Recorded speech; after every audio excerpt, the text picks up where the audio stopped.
बड़ी लंबी बातचीत चलती है और यूनाइटेड नेशन की बात नहीं पता होगा तो बड़ी दिक्कत हो जाती है। और ये एक ऐसी चीज़ है कि अगर आप अंतर्राष्ट्रीय स्तर की आप जनरल नॉलेज हासिल करना चाहते हैं तो उसकी ABCD पहली चीज़ है। जब सेकेंड वर्ल्ड वॉर खत्म हुआ तो सेकेंड वर्ल्ड वॉर खत्म होने के बाद पूरी दुनिया ने ये मिलकर डिसाइड किया कि दोबारा से ऐसा कोई वॉर ना हो, दोबारा से दुनिया में ऐसी कोई अशांति ना हो, इसके लिए एक संस्था बनाई।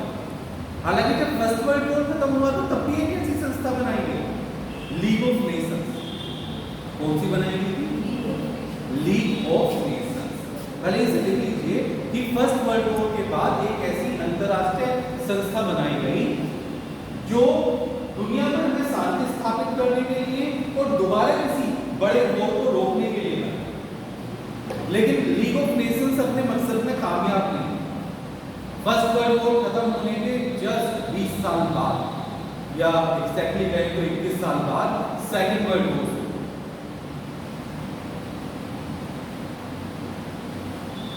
सेकेंड वर्ल्ड वॉर जब खत्म हुआ 1945 में तो सभी देशों ने ये मिलकर डिसाइड किया कि फिर से कोई एक संस्था बनाते हैं जो दुनिया भर में शांति कायम करने, दुनिया की अर्थव्यवस्था को आगे बढ़ाने और दुनिया की समस्याओं को खत्म करने के लिए काम करे।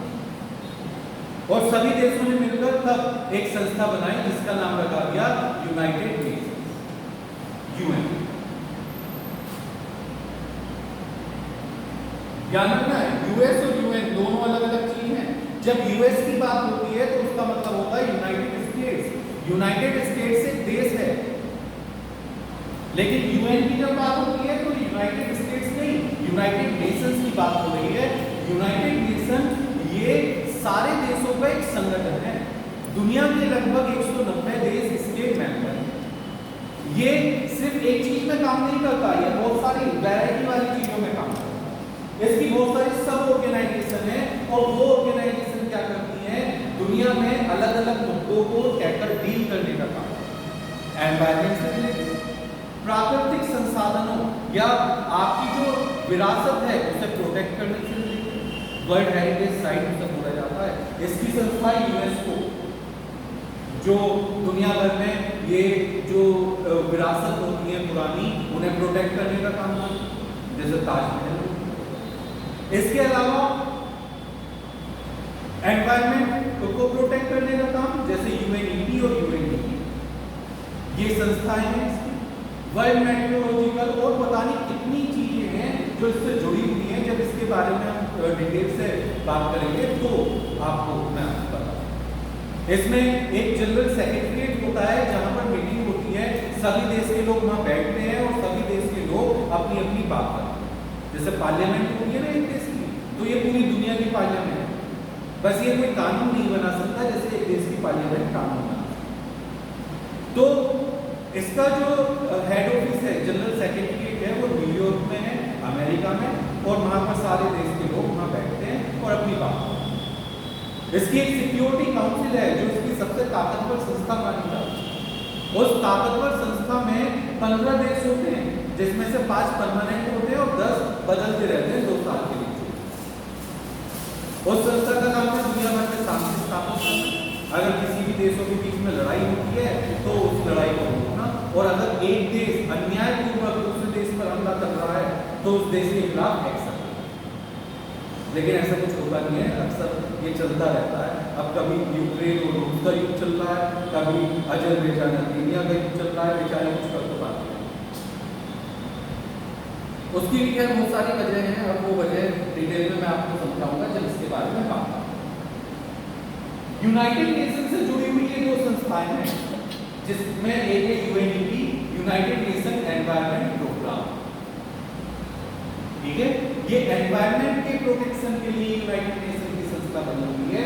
और एक है WMO, World Metrological Department Office, Department Office. World Metrological Department का मतलब मीटियोलॉजिकल डिपार्टमेंट। दरअसल ये आपने कभी इंग्लिश न्यूज़पेपर में पढ़ा भी होगा, हमारे देश में भी एक विभाग होता है जैसे मैट डिपार्टमेंट होता है, मेट्रोलॉजिकल, वैसे उसकी फुल फॉर्म होती है इसका मतलब होता है मौसम विभाग। तो ये दुनिया का सबसे बड़ा मौसम विभाग है, ये मान लीजिए। जैसे सबसे बड़ी health organization World Health Organization है, वो भी WTO इसकी यूनाइटेड नेशन की एक मेंबर है, WHO वर्ल्ड हेल्थ ऑर्गेनाइजेशन। तो UNEP और WMO के द्वारा मिलकर इसे 1988 में बनाया गया IPCC को। IPCC इसके अलावा क्लाइमेट चेंज पर रिपोर्ट पब्लिश करती है, और IPCC का जो हेड ऑफिस है, हेड ऑफिस भी आपको लिखना है, वो जेनेवा में ही है, जेनेवा स्विट्जरलैंड। अधिकतर चीजों के जेनेवा में ही है। WMO के हेडक्वार्टर को ये शेयर करता है, यानी WMO और IPCC का हेडक्वार्टर सेम। क्या WTO नहीं, WMO और IPCC का हेडक्वार्टर सेम है, जेनेवा स्विट्जरलैंड। चलिए एक को लिखिए, ये है ग्लोबल एनवायरनमेंट फैसिलिटी।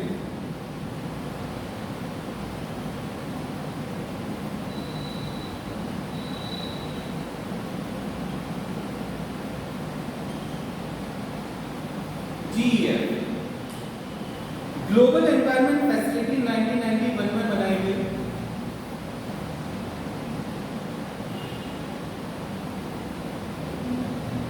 UNDP और UNEP के सहयोग से, किसके सहयोग से? UNDP और UNEP। अब दोनों ही यूनाइटेड नेशन की ऑर्गेनाइजेशन है, जिनके आगे उन्होंने लिखा है यूनाइटेड नेशन से। UNDP United Nation Development Programme और UNEP यूनाइटेड नेशन एनवायरनमेंट। इसका काम भी है ग्लोबल एनवायरनमेंट की रक्षा करना। 1991 में ये बनाया गया।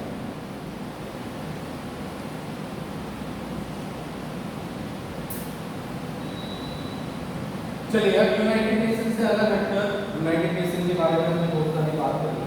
CBD यानी कन्वेंशन ऑन बायोलॉजिकल डाइवर्सिटी, इसके बारे में ज्यादा कुछ नहीं है, बस ये समझ लीजिए कि बायोलॉजिकल डाइवर्सिटी को प्रोटेक्ट करने के लिए, जैव विविधता को प्रोटेक्ट करने के लिए इसमें डिसीजन है।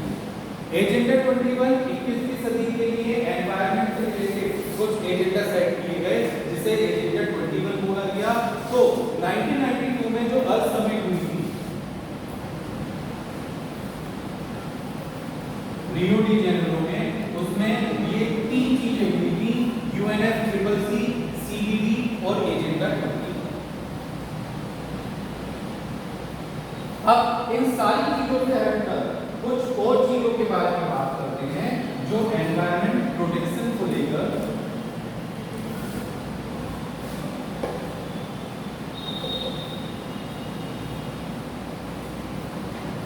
बने हुए, जिसमें सबसे पहले हमारा आता है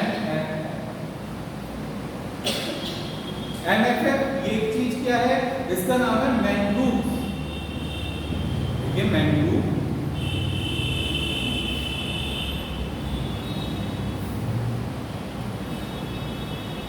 और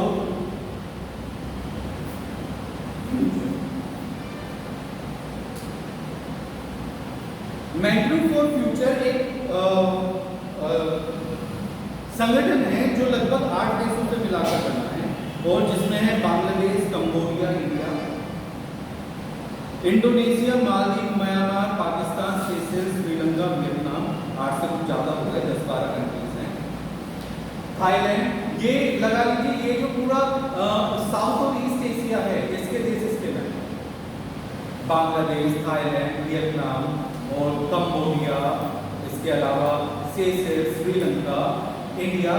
ये दरअसल जो बनाया गया, ये बनाया गया 2004 की सुनामी के बाद। बनाया 2006 में नहीं था, लेकिन वो मैं आपको बता रहा हूँ 2004 की सुनामी के बाद ही बना।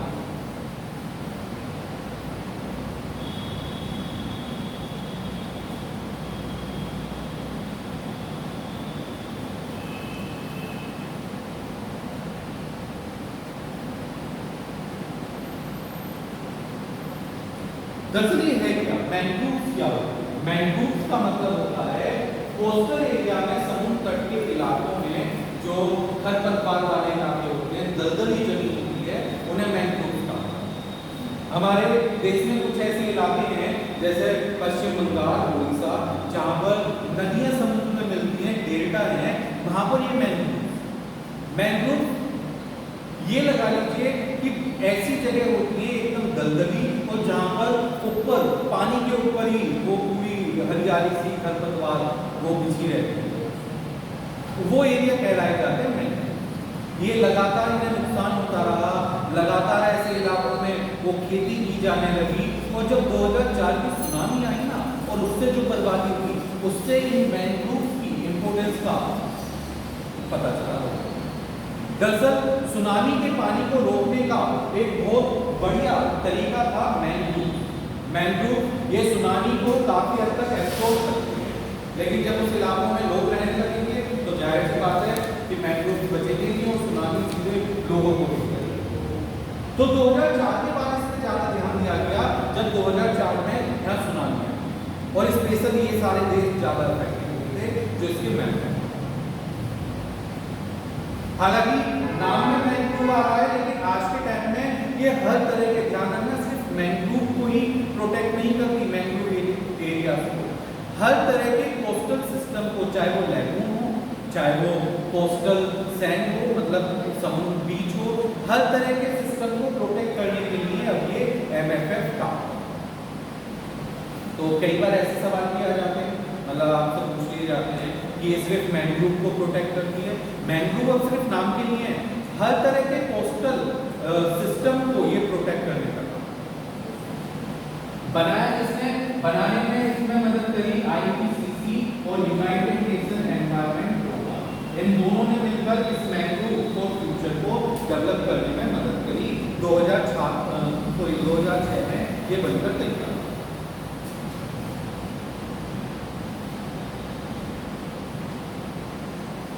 सॉरी, UNEP नहीं, UNEP।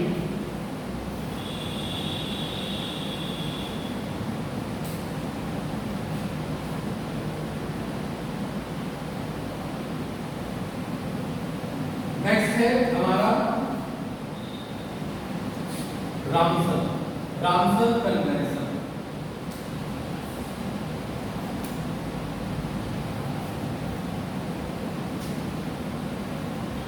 अब ये क्या चीज होती है रामसर? दरअसल रामसर एक जगह है ईरान में एक शहर है जिसका नाम है रामसर। अब उस शहर में एक मीटिंग हुई, और मीटिंग में डिसाइड किया गया ऐसे इलाकों को प्रोटेक्ट करने के लिए जिन्हें कहा जाता है वेटलैंड।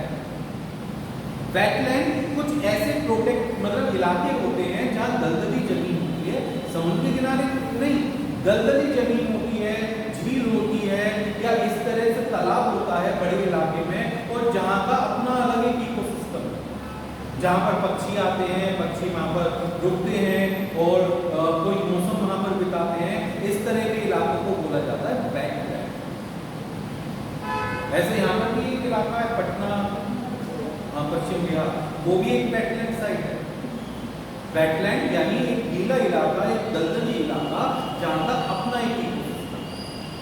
ऐसे इकोसिस्टम को, ऐसे वेटलैंड को प्रोटेक्ट करने के लिए एक कन्वेंशन हुआ जिसे बोला जाता है रामसर कन्वेंशन।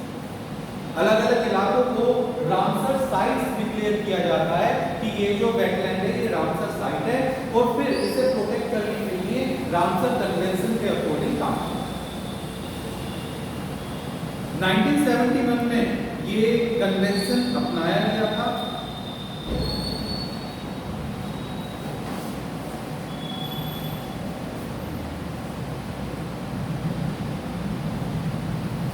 लिख लीजिए रामसर कन्वेंशन पूरा इस तरीके से।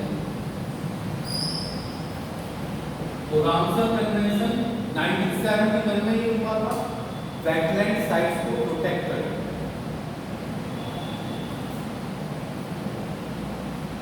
इंडिया में भी कई सारी साइट्स हैं जो रामसर साइट्स दिखते हैं।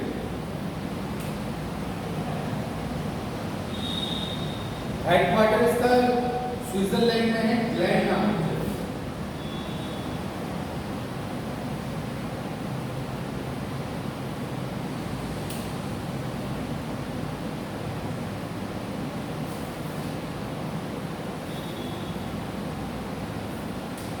चलिए उसके बाद अगली चीज जो है वियना कन्वेंशन। अब ये वियना कन्वेंशन क्या है? अच्छा, वियना कन्वेंशन और मॉन्ट्रियल प्रोटोकॉल ये दो चीज हैं, दोनों को एक साथ हमें पढ़ना चाहिए। वियना कन्वेंशन और इसी के बाद में हुआ था मॉन्ट्रियल प्रोटोकॉल। पहले तो आपको बता देता हूँ कि वियना और मॉन्ट्रियल यूरोप के शहर हैं जहाँ पर ये मीटिंग होती है, उन्हीं के नाम से डिसाइड करते हैं।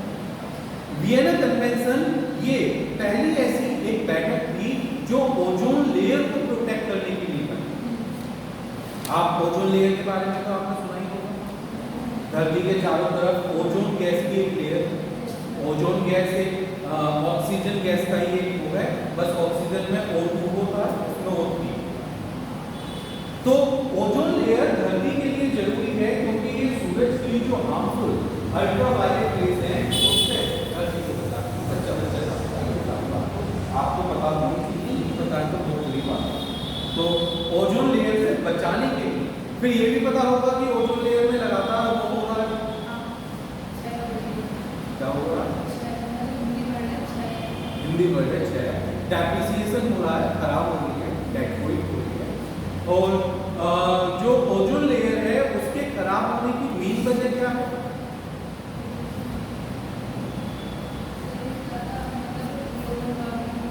नहीं, ग्लोबल वार्मिंग तो उसका इम्पैक्ट है, नहीं ग्रीन हाउस प्रभाव की नहीं। ओजोन लेयर के खराब होने की वजह है CFC स्पेस।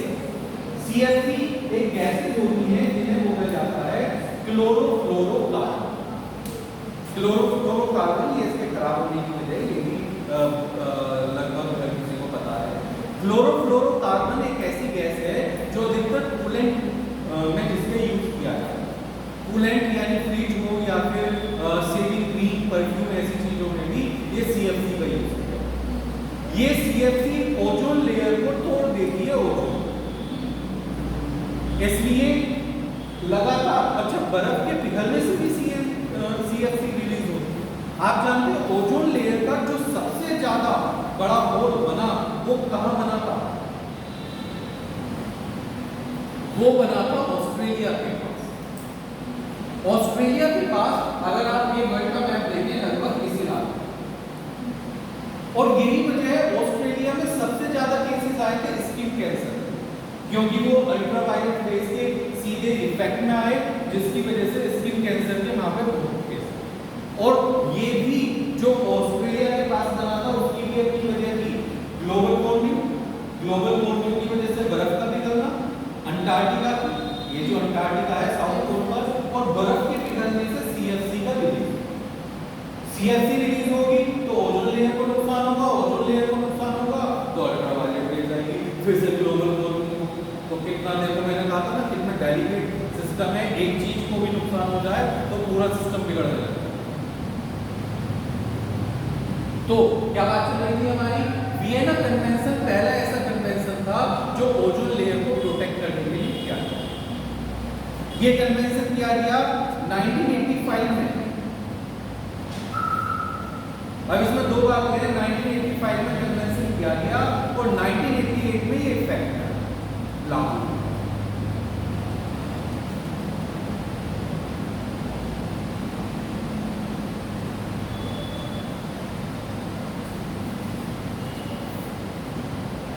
मॉन्ट्रियल प्रोटोकॉल ये इसी के बाद वियना कन्वेंशन को आगे बढ़ाते हुए ओजोन लेयर को प्रोटेक्ट करने के लिए ही एक इंटरनेशनल ट्रीटी थी।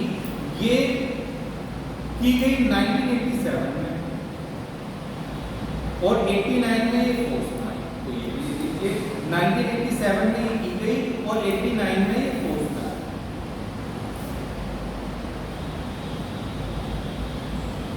मॉन्ट्रियल प्रोटोकॉल को कई बार रिवाइज किया गया, इसके टारगेट बार-बार रिवाइज किए गए, लेकिन एक बात ध्यान रखना, मॉन्ट्रियल प्रोटोकॉल दुनिया में पहली ऐसी एक ट्रीटी है, एक कन्वेंशन है जिसके सबसे सक्सेसफुल रिजल्ट है। दुनिया के 197 कंट्रीज उन्होंने मॉन्ट्रियल प्रोटोकॉल को रेटिफाई किया यानी अपनाया,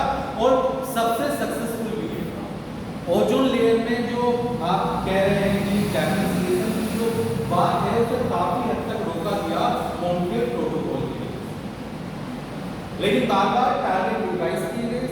जब टारगेट अचीव कर लिए गए फिर रिवाइज किए गए। अब इसके जो टारगेट अब लेटेस्ट रिवाइज किए गए उन्हें बोला गया किगाली एग्रीमेंट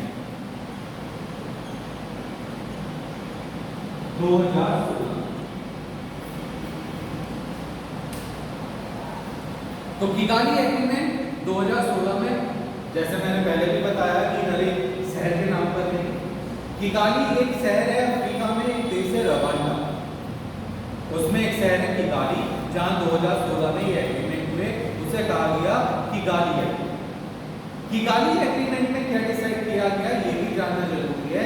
दरअसल किगाली एग्रीमेंट में अब की बार डिसाइड हुआ सीएफसी नहीं एचएफसी को, एचएफसी का यूज और उसका एमिशन घटाना। एचएफसी इसे बोला जाता है हाइड्रोफ्लोरोकार्बन।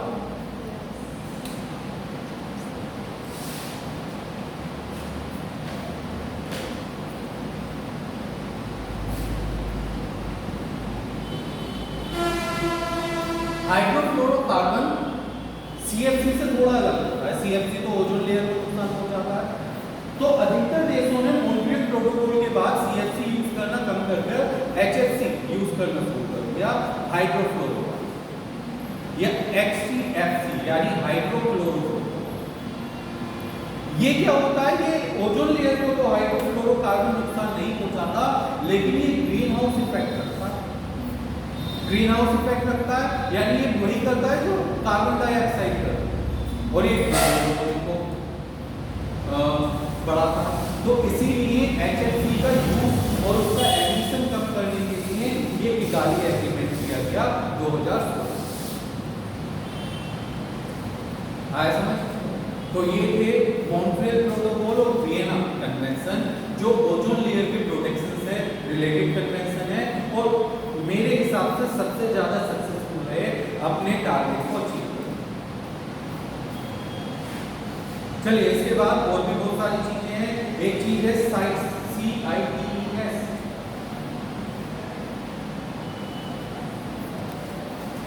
अब ये साइट्स क्या है?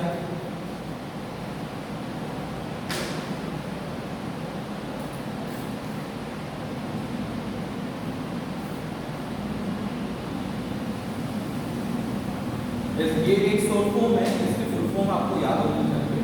साइट्स का मतलब है कन्वेंशन, सी का मतलब convention on international trade.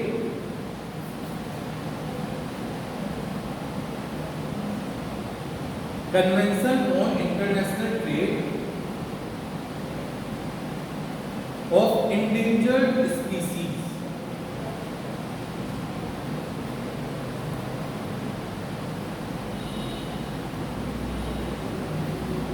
Endangered species यानी ऐसी प्रजातियां जो मतलब ऑलरेडी खतरे। आजकल सुन भी रहे होंगे आप चीते के बारे में, तो हमारे देश से तो चीता को विलुप्ति हो गया था, 1952 में उसे डिक्लेयर कर दिया था। लेकिन ऐसी ही प्रजातियों के ट्रेड को रोकने के लिए, जो इलीगल ट्रेड होता है अंतरराष्ट्रीय लेवल पर, उसे रोकने के लिए ये साइट्स बना, जिससे इस अंतरराष्ट्रीय व्यापार पर रोक लगाई जा सके, उसके लिए कानून बनाए जा सके।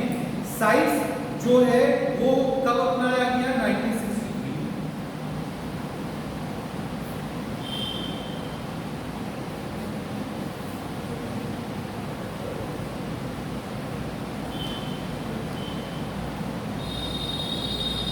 साइट्स को एडमिनिस्टर यानी इस कानून को पालन कराने वाली संस्था, एडमिनिस्टर करने वाली संस्था है UNEP, United Nation Environment programme.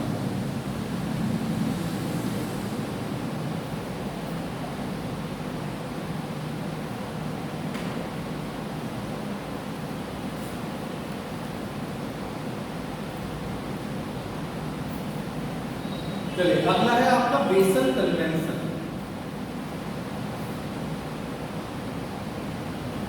Basal convention, अब ये जो शब्द है ये इकोनॉमिक से रिलेटेड है और इससे रिलेटेड है। बेसल रूल्स होते हैं, बेसिक रूल्स वो होते हैं जो दुनिया भर के बैंकिंग को गाइड करते हैं, यानी दुनिया भर में जो बैंक्स होते हैं वो किस तरीके से वर्क करेंगे, उसके लिए कुछ रूल्स बनाए गए जिन रूल्स को बेसिक रूल होता है। आज के टाइम में बेसिक 3 चल रहा है। बेसिक 3 यानी कि ऐसे रूल जो दुनिया भर में बैंकिंग को गाइड करते हैं, ठीक है। बेसल एक शहर है स्विट्जरलैंड, और उसी में एक और कन्वेंशन हुई जिसे बोला जाता है बेसल कन्वेंशन, जो कि 1989 में।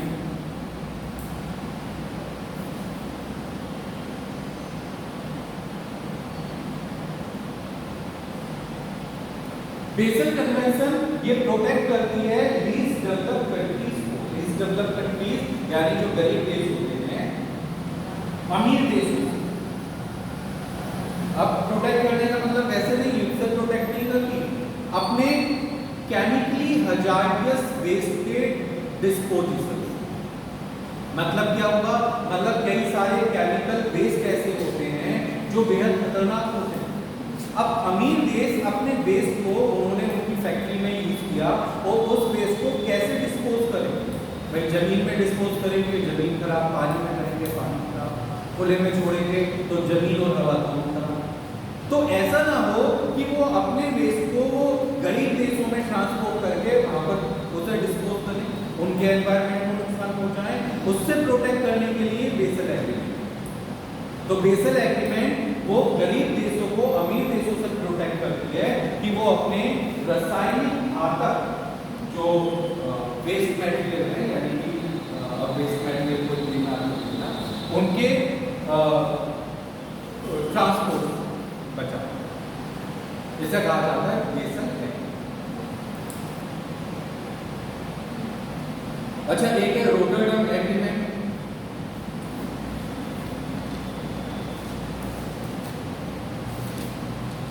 रोटरडम एग्रीमेंट पहले बेसल एग्रीमेंट में एक चीज लिख लेना, बेसल एग्रीमेंट जो होते हैं वो केमिकली हजार्डियस वेस्ट के ऊपर लागू होते हैं, यानी रासायनिक घातक जो अपशिष्ट हैं उसके ऊपर लागू होते हैं, लेकिन वो रेडियो एक्टिव वेस्ट के ऊपर लागू नहीं होते, वो रेडियो एक्टिव वेस्ट से प्रोटेक्ट करते हैं।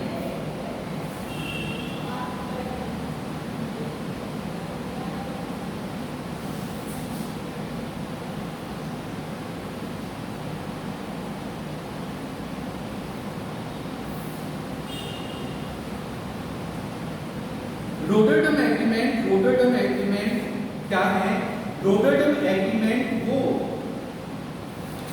बनाए गए 1988 में। रोटरडम एक शहर है नीदरलैंड में जहां पर ये रोटरडम एग्रीमेंट बना।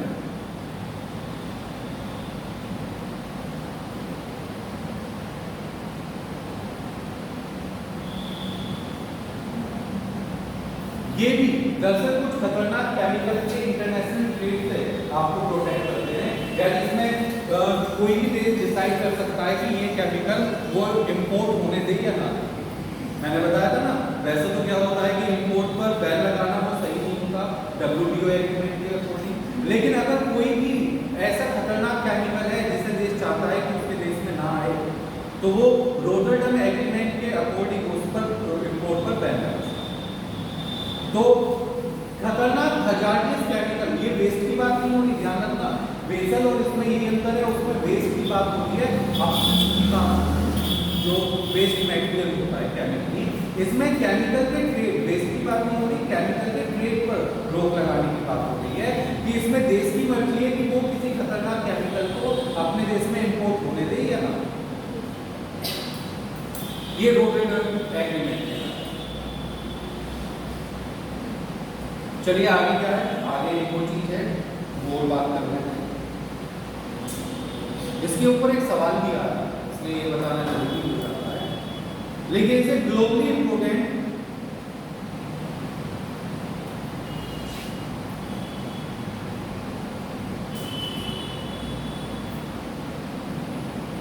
GIAHS, globally important agriculture heritage system.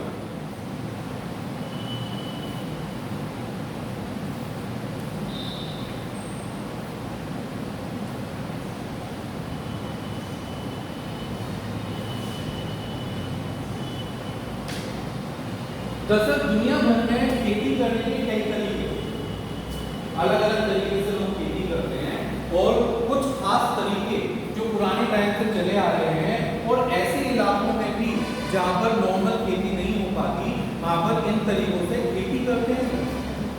जैसे यहाँ पर एक तरीका दे रखा है, ट्रेडिशनल एग्रीकल्चर सिस्टम है कोरापुट ओडिशा, या बिलो सी लेवल फार्मिंग सिस्टम है कुट्टनाड केरल।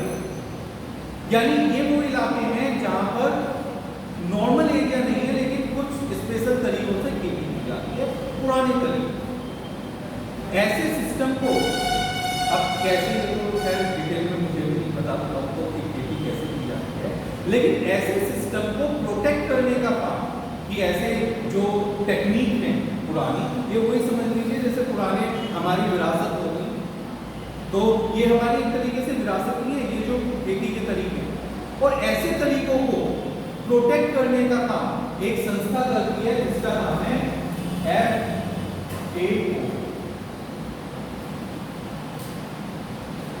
FAO यानी फूड एंड एग्रीकल्चर ऑर्गेनाइजेशन। अच्छा, ये भी यूनाइटेड नेशन की एक ऑर्गेनाइजेशन FAO, जो दुनिया भर में खाद्य आपूर्ति और दुनिया भर में अनाज की पूर्ति कैसे बनी रहे उसके लिए काम करती है। तो FAO एक संस्था ने इन टेक्निक्स को प्रोटेक्ट करना शुरू किया, जिस सिस्टम को नाम दिया गया global important agriculture heritage system, और वो ऐसे एग्रीकल्चर सिस्टम को प्रोटेक्ट है।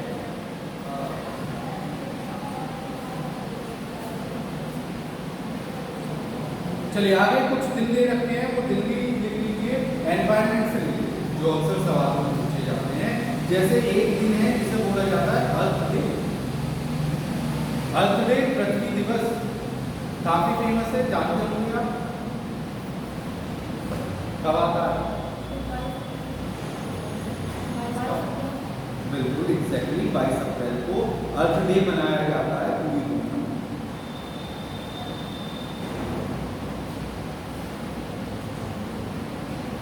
अब इसके ऊपर बहुत लंबी कहानी है, वो कहानी याद करने की आपको जरूरत नहीं है।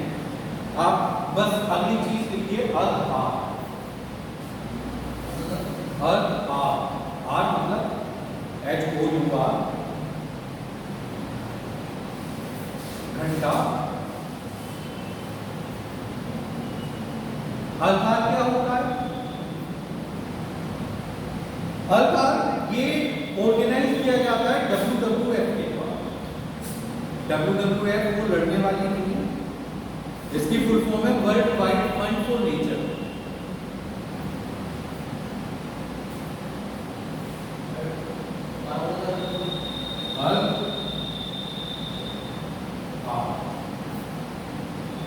WWF के द्वारा, WWF यानी world wide fund for nature.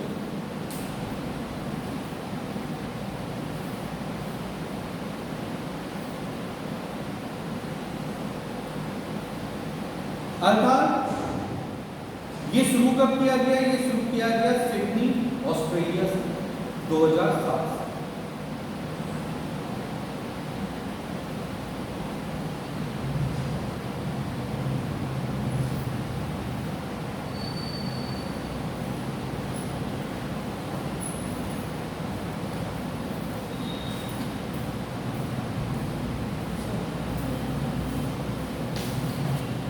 अर्थात